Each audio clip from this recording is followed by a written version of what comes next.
Hi guys, कैसे हैं? आशा करता हूँ बहुत अच्छे होंगे। आज हम बात करेंगे रतन टाटा की। आज रतन टाटा वो ऐसे व्यक्ति हैं जो हर एक, चाहे अपनी एम्प्लॉय हो, चाहे कोई भी एम्प्लॉय हो, चाहे कैसा भी इंसान हो, हर इंसान की वो मदद करना चाहते हैं। आज उनके लिए पूरे देश में कैंपेन चलाया जा रहा है कि इनको रतन टाटा जी को एक भारत रत्न दिया जाए। ये हमारे रतन टाटा हैं। एक बार क्या हुआ कि रतन टाटा की मैं एक छोटी सी क्विकली कहानी बताना चाहता हूँ कि उन्होंने इतना बड़े बिजनेसमैन होने के बावजूद भी उन्होंने शादी क्यों नहीं किया। क्योंकि जब ये अमेरिका में रहते थे तो एक देवी जी से बहुत इनको प्रेम हो गया, बहुत ज़्यादा प्रेम हो गया। तो शादी करने ही वाले थे तो रतन टाटा जी के पास इंडिया से कॉल आया कि हेलो रतन, तुम सीधे घर चले आओ। इनकी दादी ने कॉल किया क्योंकि ये दादी के पास बचपन से ही रहते थे, दादी से लगाव भी था। अब दादी की काफ़ी ज़्यादा तबीयत खराब होने के कारण रतन जी को सीधे इंडिया आना पड़ा। तो रतन टाटा जी बोलते हैं कि देवी जी आप सीधे चलिए इंडिया में, वहीं शादी करते हैं, अब मैं अपनी दादी से भी मिलाऊंगा। तो 1962 में इंडिया चाइना का वार चल रहा था, युद्ध चल रहा था। तो देवी जी के मम्मी पापा ने मना कर दिया कि आप इंडिया मत जाइए, वहाँ इंडिया चाइना का युद्ध हो रहा है। अब रतन टाटा जी चले आए। बाद में देवी जी से बात किए तो देवी जी के मम्मी पापा ने शादी कर दिया था। तो उसी दिन से रतन टाटा ने फैसला कर लिया था कि जो मैं बोलता हूँ वो मैं करता हूँ। उसी दिन से रतन टाटा जी ने शादी नहीं किया, क्योंकि ये रतन टाटा हैं, जो बोलते हैं वो करते हैं, प्राण जाए पर वचन न जाए। ऐसा डायलॉग तो आप फिल्मों में देखा करते थे, लेकिन ये रियल है। ये हमारे रतन टाटा ऐसे इंसान थे। एक छोटी सी कुकली कहानी सुनाता हूँ। जब ये एक बार रतन टाटा नासिक की तरफ जा रहे थे 4 व्हीलर से, तो उसमें कई सीनियर ऑफिसर थे, उसमें बैठे थे। तो जाते ही एक गाड़ी पंचर हो गई, रतन टाटा जी की गाड़ी पंचर हो गई। अब सारे लोग, कोई चाय पीने के लिए निकल लिया, कोई वॉशरूम करने गया, कोई सुट्टा मार रहा है। अब सब इधर उधर बिखर गए।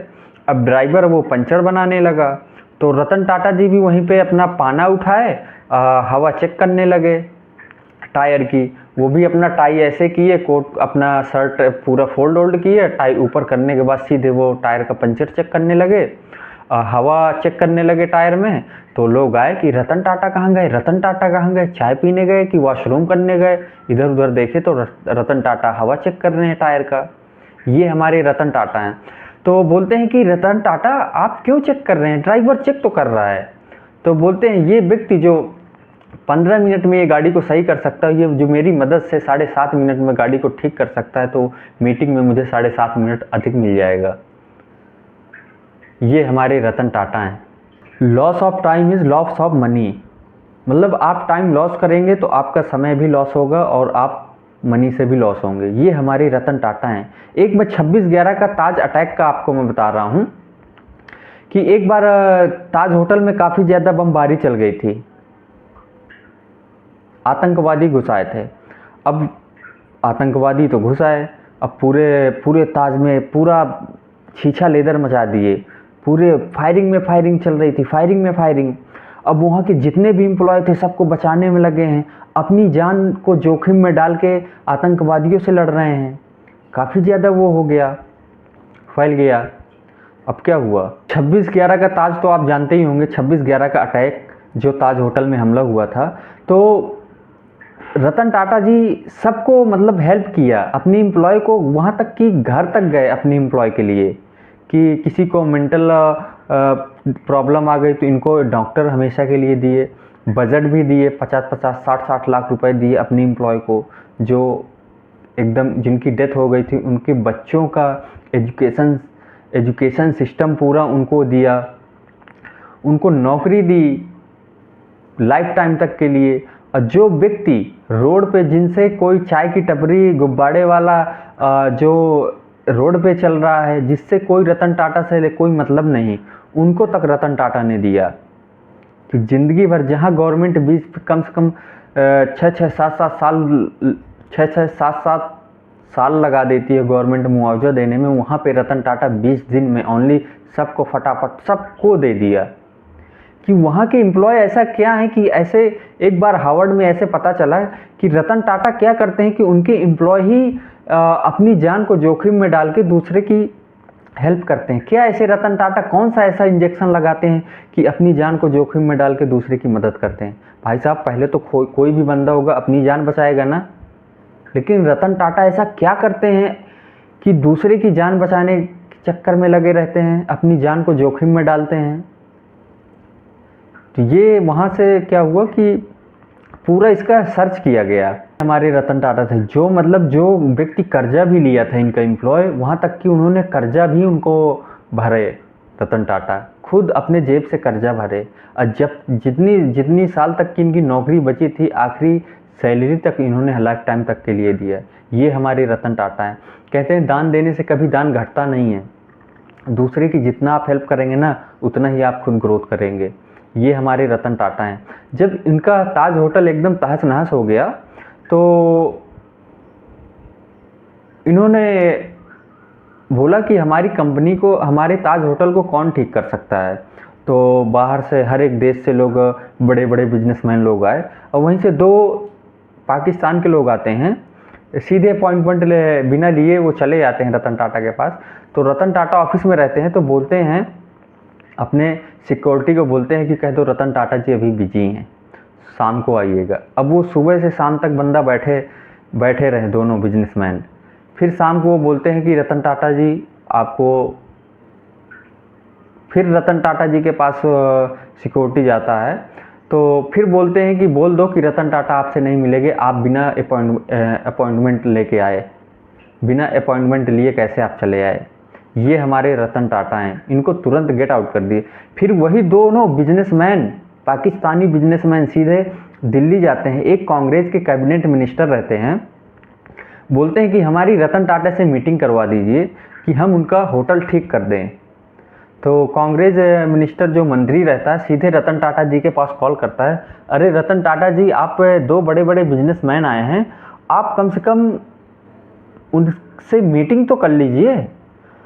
तो रतन टाटा यहीं पे रिप्लाई देते हैं कि तुम बदतमीज हो सकते हो, लेकिन मैं बदतमीज नहीं हूँ। खटाक, तुरंत फ़ोन कट कर देते हैं। वहीं से मतलब पाकिस्तानी ही लोग ताज होटल में आके अटैक किए, और वही बिजनेसमैन आके उनके होटल को रिपेयरिंग करेंगे। ऐसा कभी रतन टाटा दोगलापन नहीं कर सकते हैं, भले ही किसी और को दे दे, लेकिन कभी पाकिस्तानी को नहीं दे सकते। ये हमारे रतन टाटा हैं। इनकी लीडरशिप ऐसा ये करते हैं कि बंदा, उनका एम्प्लॉय तवा में बैठ के बोल देगा कि रतन टाटा ऐसे नहीं हो सकते, गलत नहीं हो सकते हैं। रतन टाटा जो बोलते हैं वो करते हैं। आपने हमेशा प्राण जाए पर वचन न जाए बॉलीवुड में आपने सुना होगा, लेकिन ये रियलिटी है। रतन टाटा जो बोलते हैं वो करते हैं। एक बार क्या हुआ कि एक सिंपल फैमिली थी मुंबई में, बारिश हो रहा था, तो ओवरफ्लाई के नीचे एक फैमिली खड़ी थी मोटरसाइकिल में। तो रतन टाटा जी देखे कि यार ऐसा क्या किया जाए कि एक मिडिल क्लास का बंदा भी एक कार ले सके। तो इन्होंने एक नैनो कार, आप जानते होंगे नैनो कार छोटी गाड़ी है, एक मिडिल क्लास की फैमिली उसको ले सकती है। तो इन्होंने एक नैनो कार का आविष्कार किया, जो एक मिडिल क्लास की फैमिली इसको नैनो कार ले सकती है। तो रतन टाटा ऐसे व्यक्ति हैं कि हर एक इंसान की मदद की हैं। जो भी जितनी भी कंपनियां छोटी हैं उनकी मदद की हैं, उनको अटैच करके ग्रोथ दिला के उनको वापस कर देती थी। ऐसे हमारे रतन टाटा हैं। रतन टाटा से आप बहुत कुछ सीख सकते हैं। इनको पूरे इंडिया में कैंपेन चल रहा है कि इनको भारत रत्न दिया जाए, लेकिन रतन टाटा कहते हैं मुझे भारत रत्न की कोई आवश्यकता नहीं है। ऐसे महान रतन टाटा को ज़रूरी है भारत रत्न देना, क्योंकि ये बड़े बड़े बिजनेसमैन हैं भाई साहब। आज पूरा जीएसटी जितना भी आता है उनके बिजनेसमैन से, जितने भी गवर्नमेंट एम्प्लॉय हैं, इनको सैलरी दिया जाता है, उसी जीएसटी से कट के उनको सैलरी दिया जाता है। यदि आप दूसरों को प्रसन्न देखना चाहते हैं तो करुणा का भाव रखिए। यदि आप खुद को प्रसन्न देखना चाहते हैं तो भी आप करुणा का भाव रखिए। ये हमारे रतन टाटा हैं। हार्वर्ड ने ये सोचा कि यार हम क्राइसिस मैनेजमेंट सिखाते हैं, 26/11 का ताज का सबसे बड़ा क्राइसिस मैनेजमेंट था। तो ऐसा रतन टाटा जी क्या करते हैं, क्या अपने एम्प्लॉय को कौन सा ऐसा इंजेक्शन देते हैं जो अपनी जान को जोखिम में डाल के दूसरे की मदद करते हैं? क्या ऐसा करते हैं जो व्यक्ति 15 दिन हुए ज्वाइन हुए थे, 15 दिन ही ज्वाइन हुए थे, वो बंदा भी दूसरे की मदद कर रहा है अपनी जान को जोखिम में डाल के। हार्वर्ड से दो प्रोफेसर आए कि बोले कि जाओ इंडिया में चेक करो कि क्या क्राइसिस मैनेजमेंट है, क्या रतन टाटा ऐसा करते हैं कि इनका एम्प्लॉय हमेशा मतलब दूसरे की मदद करता है अपनी जान को जोखिम में डाल के। तो जब यहाँ पे चेक करते हैं तो देखते हैं कि उनका रिज्यूमे अच्छी रहती होंगी, तो बोलते हैं रिज्यूम तो देखते ही नहीं है, रिज्यूम से कोई मतलब नहीं है। उनका करेक्टर अच्छा रहता होगा, तो कहते हैं करेक्टर भी, कोई भी व्यक्ति आएगा तो करेक्टर इतना जल्दी 15 दिन में थोड़ी ना वो व्यक्ति अपना जान को जोखिम में डाल के दूसरे की मदद करने लगेगा। इनको अवार्ड दिया जाता होगा, इसलिए वो जान को जोखिम में डालते होंगे अपने को। लेकिन अवार्ड भी मिलता है तो 1 साल 2 साल 3 साल बाद मिलता है अवार्ड, 15 दिन 1 महीने बाद तो तुरंत तो मिलने नहीं लगता है अवार्ड। तो एक बार रतन टाटा का सीधे इंटरव्यू होता है कि आप ऐसा कौन सा इंजेक्शन अपने एम्प्लॉय को देते हैं कि आपका एम्प्लॉय अपनी जान को जोखिम में डाल के दूसरे की मदद करता है। तो रतन टाटा बोलते हैं कि हम इंटरव्यू में ही उसका कैरेक्टर चेक कर लेते हैं कि वो व्यक्ति कितना इंटेलिजेंट है, क्योंकि काम करना तो हम खुद सिखा देंगे, डिग्री से हमसे मतलब नहीं है। हम उसका माइंडसेट चेक करते हैं, उसका इंटेलिजेंट हम चेक करते हैं कि वो बंदा कितना हॉनेस्टी है। आज भी इनका एम्प्लॉय तवे में बैठ के कसम खा सकता है कि रतन टाटा ऐसे नहीं गलत काम को नहीं कर सकते हैं, रतन टाटा कभी गलत हो नहीं सकते हैं। आज भी इनका एम्प्लॉय तवे में बैठ के ऐसा बोल सकता है।